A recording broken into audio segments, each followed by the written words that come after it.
Hello, my friends, and welcome back. Thank you very much for being with me again today.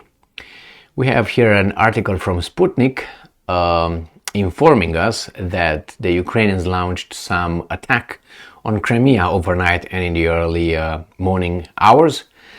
They used drones. According to the Russians, the attack was not successful. Some of the drones were destroyed by the air defense systems and some of them were jammed by their electronic systems. I'll check this piece of information in the Ukrainians' media outlets, and I couldn't find anything about it. Now, maybe they're a little bit slow on that, but I doubt it because right now over there is already almost late afternoon, so they should have written something about it. Nevertheless, let's get into this and see what the Russians claim happened. This article comes from Sputnik and it is from June 15th, 2023. 9 drones detected over Crimea overnight. 6 downed, 3 jammed, region head says. That's a beautiful picture, beautiful bay.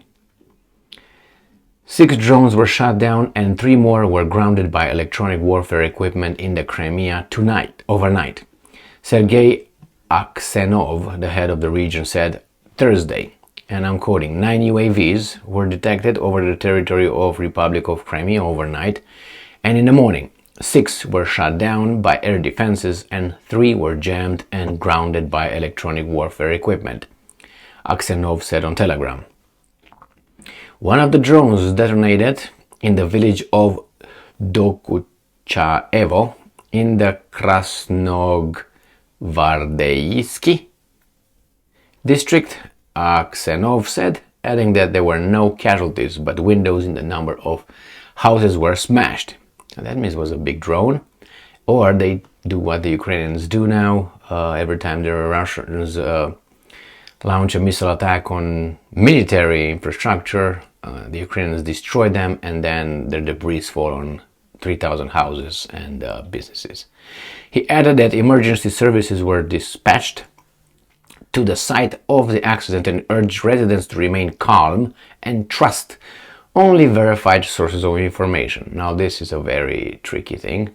Trust only verified sources of information. That is, sources of information that with time build your trust. And how could that be done? By repetition.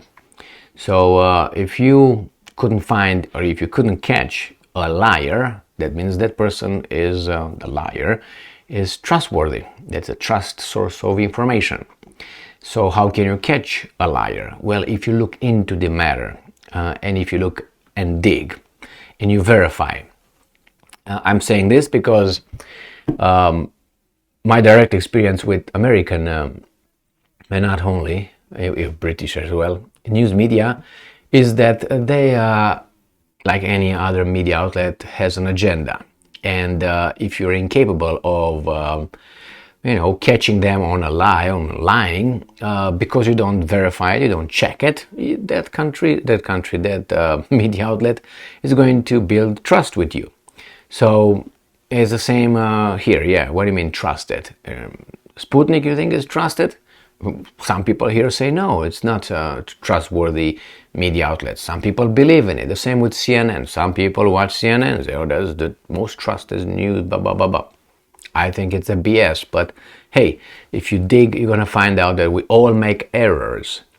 But sometimes people and media outlets don't make errors, by accident.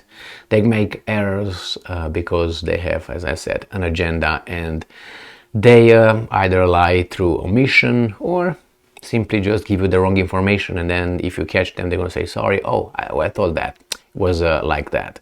If you remember, there were some, when there was the attacks on, I saw there like 2 or 3 articles in the Western media, when the Ukrainians attacked Moscow with drones, the last attack that they hit buildings, apartment buildings in Moscow, and these guys here did not call it terrorist attack, they call it an attack.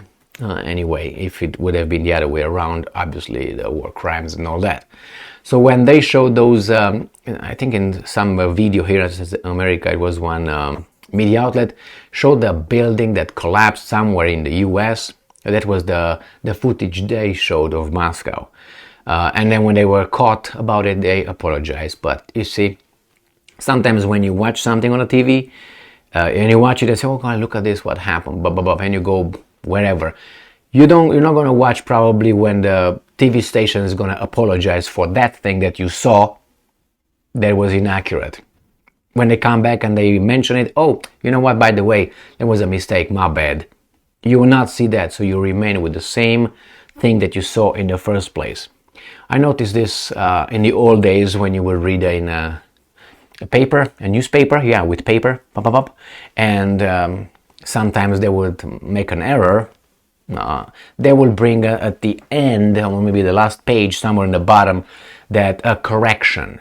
And a correction, you don't read the correction, and you're not going to read maybe the same newspaper when they put a correction. So I read an article about, let's say, Gigi is this or Gigi is that, and then they give me the correction in 3 days somewhere in the bottom. I don't read that edition of the newspaper, and I don't see the correction. So in my head it's going to be the damage done. Gigi is this or Gigi is that. So, and I'm going to live with that assessment or opinion on Gigi, and when I'm going to talk with someone who saw the correction, I'm going to fight, all the way. No, what I talk about Gigi like that, it says over there. The guy can't tell me, "No, man, it's just second. They corrected it." Psst, no, I don't believe you. I don't trust you. I trust the media. So anyway, probably the attack occurred. I don't know if all those 6 were destroyed and the other 3 were downed by the electronic warfare equipment. But this is it from Crimea for this morning. Thank you very much for being with me again today. Stay strong, stay smart, look for the truth, and be just.